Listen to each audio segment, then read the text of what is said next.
नमस्कार, welcome to Korea 247। मैं हूं प्रशांत धवन। पूरी दुनिया आज के समय बात कर रही है ऑपरेशन सिंदूर की। इसकी वीडियोस वायरल हो चुकी है। आप इंडियन आर्मी के पेज पे जाओगे, इन्होंने तो देखिए बिल्कुल प्रॉपर प्रूफ के साथ इधर देख पाओगे। यहाँ पे आप कोटली गुलपुर इधर किस तरीके से हमने अटैक किया है। यहाँ पर ये जो टेरर ट्रेनिंग कैंप्स है, कैसे इनको डिस्ट्रॉय किया गया, ये सारी वीडियोस यहाँ पर डाली है। बाद में जो आफ्टर मार्थ की वीडियो है, क्या यहाँ पे डिस्ट्रक्शन हुई, वो पाकिस्तानी दुनिया को खुद ही दिखा रहे हैं कि देखो यहाँ मिसाइल मार दिया, यहाँ मिसाइल मार दिया। बट क्वेश्चन आगे ये आता है कि अब पाकिस्तान आगे क्या करेगा। एक बहुत ही इंटरेस्टिंग डेवलपमेंट देखने वाली ये है कि भारत के पूर्व आर्मी चीफ मनोज नरवाने साहब, इन्होंने एक ट्वीट करी ऑपरेशन सिंदूर के बाद। इन्होंने ये कहा अभी पिक्चर बाकी है। परहैप्स इनको कुछ ऐसी बात पता है जो हमको नहीं पता कि इंडिया अभी कुछ और भी करने वाला है। और पाकिस्तान की साइड से आप अगर देखो तो इनके प्राइम मिनिस्टर इनके पार्लियामेंट में खड़े होकर यह कहते हैं कि पाकिस्तान जवाब देगा, मगर इनके जो बाकी मिनिस्टर्स हैं वो ये कह रहे हैं कि अब हम तनाव और बढ़ाना नहीं चाहते। अगर भारत कोई कार्रवाई नहीं करता तो हम लोग भी रिटेलिएट नहीं करेंगे। मगर हमने एक बात देखी है, इनके विदेश मंत्री रक्षा मंत्री कुछ कहते हैं मगर इनकी आर्मी बॉर्डर पे कुछ और करती है। मैं देखो आज के समय इशू रेस करना चाहता हूं पूंछ का। लाइन ऑफ कंट्रोल कर लगातार पाकिस्तान सीज फायर कर रहा है और अब तो देखिए पाकिस्तान सिविलियंस को अटैक कर रहा है। जो सिविलियंस के घर हैं पूंछ डिस्ट्रिक्ट में जम्मू कश्मीर के, वहां पर लगातार अटैक किया जा रहा है। एक गुरुद्वारे को भी टारगेट किया गया है और सैड नंबर्स हमारे सामने हैं। पाकिस्तान की जो शेलिंग है, अगेन आपको याद होगा मैंने कुछ टाइम पहले वीडियो बनाई थी कि पाकिस्तान ना अपनी साइड, जो इनकी साइड की जो बॉर्डर है, वहां पर आर्टिलरी डिप्लॉय कर रहा है। आसिम मुनीर भी वहां पे आया था। इन लोगों ने एक्सरसाइज भी वहां पे कंडक्ट करी थी, युद्ध अभ्यास भी किया था। और मैंने आपको बताया था पाकिस्तान आर्टिलरी का बहुत यूज करेगा और ये चाइनीज आर्टिलरी लेकर आए हैं इस बार और इसका ओपनली ये लोग यूज कर रहे हैं। भारत के 15 सिविलियंस पाकिस्तान की आर्मी ने एलओसी के पास मार दिए। इसमें से 43 लोग बुरी तरीके से इंजर हुए हैं। कई लोग रिलोकेट कर रहे हैं, पीछे जा रहे हैं। और निहत्ते सिविलियंस को इस तरीके से मारना, ये पाकिस्तान जैसा कंट्री कर सकता है। हम लोगों ने देखिए पिन पॉइंट एक्यूरेसी के साथ जो आतंकवादी है पाकिस्तान के, अब तो ये बात क्लियर हो गई है ना कि मसूद अजहर के परिवार के लोग मारे गए। मसूद अजहर का जो हेडक्वार्टर था जैश ए मोहम्मद का, वो हमने डिस्ट्रॉय किया है। जो आतंकवादी ट्रेनिंग कैंप से पाकिस्तान में, वो डिस्ट्रॉय किए हैं। मगर पाकिस्तान सिंस हमारी फौज से नहीं लड़ पा रहा, पहले हमारे टूरिस्ट मारे थे इनके आतंकवादियों ने, अब इनकी आर्मी हमारे निहत्ते सिविलियंस पर बॉम्बिंग कर रही है। और ये वीडियो आप देख पाओगे जम्मू कश्मीर के पूंछ डिस्ट्रिक्ट की है। यहाँ पे ये जो घर है इस तरीके से जल रहे हैं। पाकिस्तान अंधाधुंध आर्टिलरी फायरिंग कर रहा है। कई इनोसेंट बच्चे भी यहां पर मारे गए हैं। और पाकिस्तान का देखिए प्रोपेगेंडा ऐसा है, ये लोग खुद क्लेम कर रहे हैं कि इंडिया ने जो स्ट्राइक करी है ना, उसमें इनके सिविलियंस मारे गए, जबकि उसका कोई एविडेंस, कुछ प्रूफ सामने आया नहीं है। ठीक है, बट इंडिया के लिटरल ये सिविलियंस मार रहे हैं, उस बात को ये लोग एक्सेप्ट नहीं कर रहे। और जिस लेवल की ह्यूमिलिएशन देखिए पाकिस्तान ने ऑपरेशन सिंदूर में फेस करी है, जिस तरीके से भारत ने पाकिस्तान के टेरर इंफ्रास्ट्रक्चर को डिस्ट्रॉय किया है, अभी मुझे लग रहा है काफी इसके बारे में आप देखोगे अमेरिकन सोर्सेज भी कह रहे हैं पाकिस्तान हो सकता है राजस्थान गुजरात के आसपास कुछ करने की कोशिश करे। लॉजिक इसके पीछे जो अमेरिकन एनालिस्ट है वो यही दे रहे हैं कि पाकिस्तान ने बहुत सारी आर्टिलरी यहां पर डिप्लॉय कर दी है। सेम बात जो मैंने आपको बताई थी, ये आर्टिलरी इतनी सारी डिप्लॉय करके आ गए हैं तो उसका ये लोग यूज करेंगे। आई थिंक कहीं ना कहीं इंडिया को एक डिसीजन ये लेना होगा, फिर से इंटरनेशनल बॉर्डर क्रॉस करके ना राफेल फाइटर जेट्स के साथ, या फिर परहैप्स इवन हम यहाँ पे मिसाइल्स यूज कर सकते हैं, इनकी आर्टिलरी को टारगेट करना शुरू कर दो। क्योंकि आर्टिलरी की कमजोरी ये होती है, काफी हद तक स्टेशनरी होती है। ठीक है, जब आपने आर्टिलरी को लोकेट कर दिया कि आर्टिलरी गन कहाँ पे है, उस पर अटैक करना आपने स्टार्ट कर दिया लॉन्ग रेंज मिसाइल से, फिर उसके बाद पाकिस्तानी भागेंगे। एक आर्टिलरी गन को डिस्ट्रॉय होता हुआ देखकर 100 भागेंगे।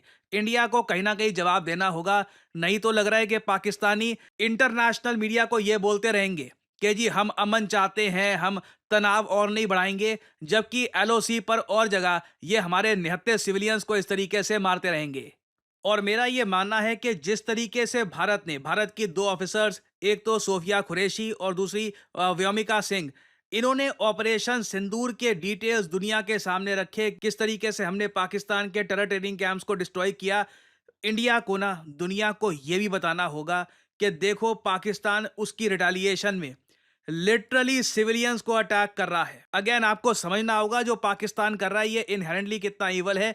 जिस गुरुद्वारे को ये अटैक कर रहे हैं, जिन सिविलियंस को मार रहे हैं, जिन बच्चों को मारा है, कहीं से भी ये पाकिस्तान के लिए डेंजर नहीं है। जो टारगेट्स हमारे थे पाकिस्तान में, देवर लिटरल टेरर ट्रेनिंग कैंप्स। तो दुनिया के सामने ये बात रखनी बहुत इंपॉर्टेंट है। नहीं तो दुनिया तो आज के समय देखो भारत और पाकिस्तान दोनों को कह रही है प्लीज एस्केलेशन और मत करिए, प्लीज एस्केलेशन और मत करिए, क्योंकि दुनिया को डर ये है कि न्यूक्लियर वॉर की तरफ बात ना चली जाए।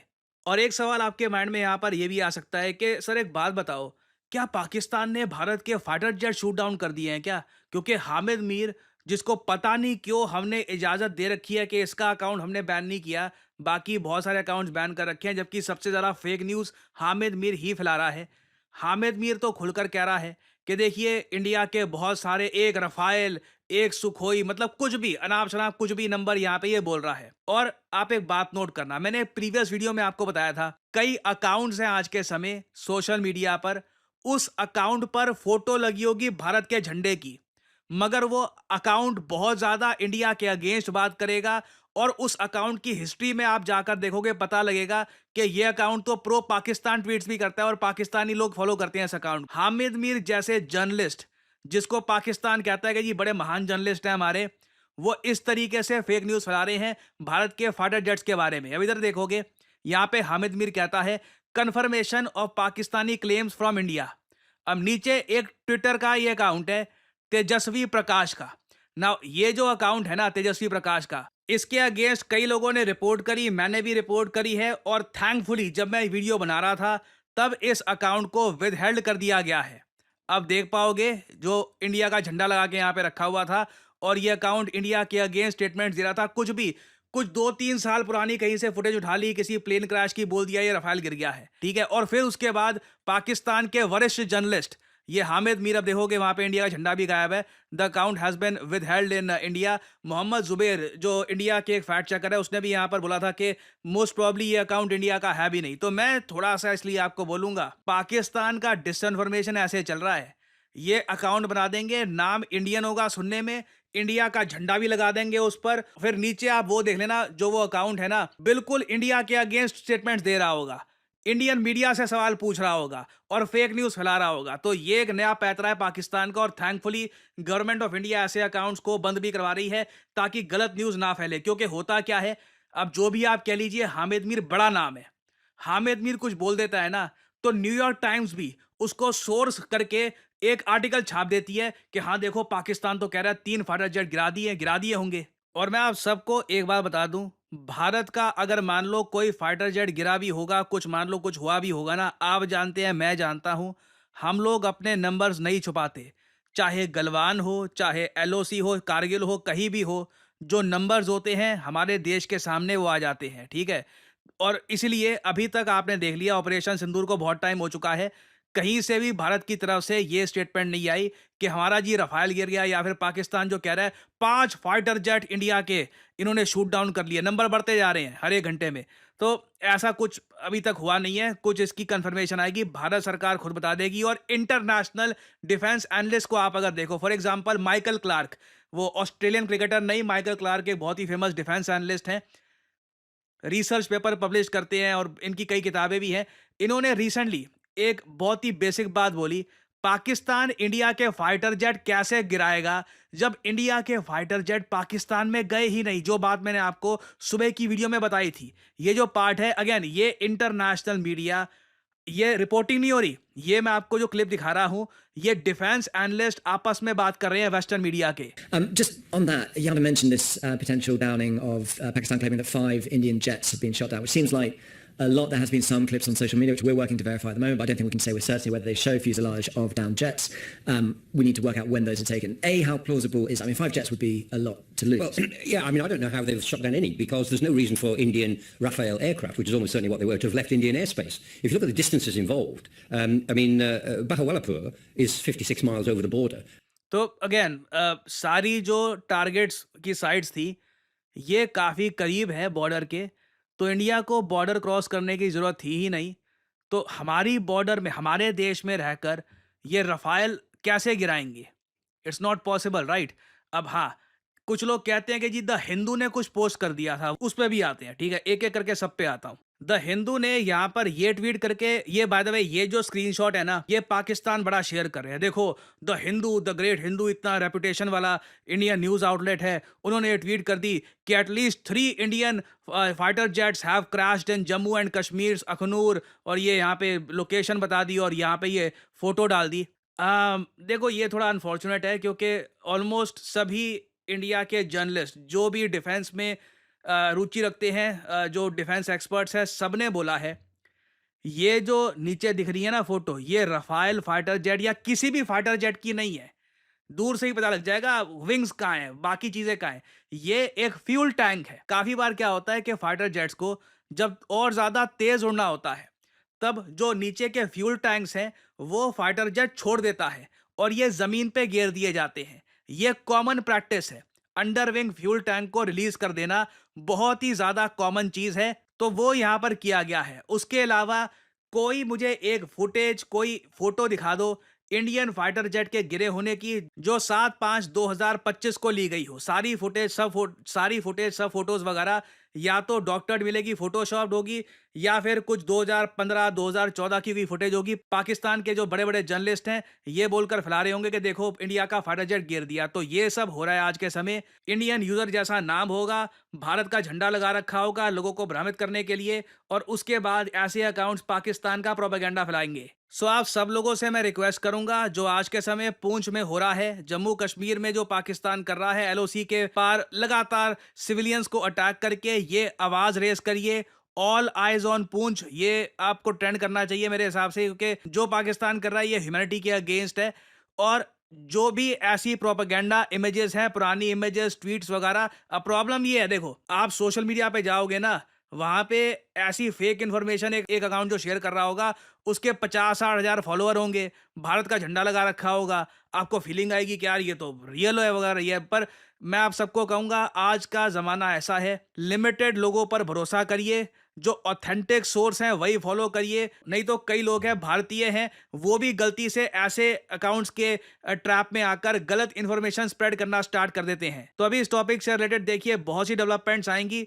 देखना होगा आज रात, कल रात को क्या पाकिस्तान गुजरात और राजस्थान के आसपास कुछ करता है, इनकी एयरफोर्स कुछ करने की कोशिश करती है या नहीं। तो इससे रिलेटेड कुछ अभी डेवलपमेंट्स आएंगी तो मैं आपके लिए अपडेटेड वीडियोस लाता रहूंगा। क्या आपने सोचा है कि भारत में on an average best paying jobs किस सेक्टर में होती है? मैं उस आदमी की बात नहीं कर रहा कि एक या दो तीन लोगों को करोड़ों का पैकेज लग गया। मैं यहाँ पे बात कर रहा हूँ ऑन एन एवरेज।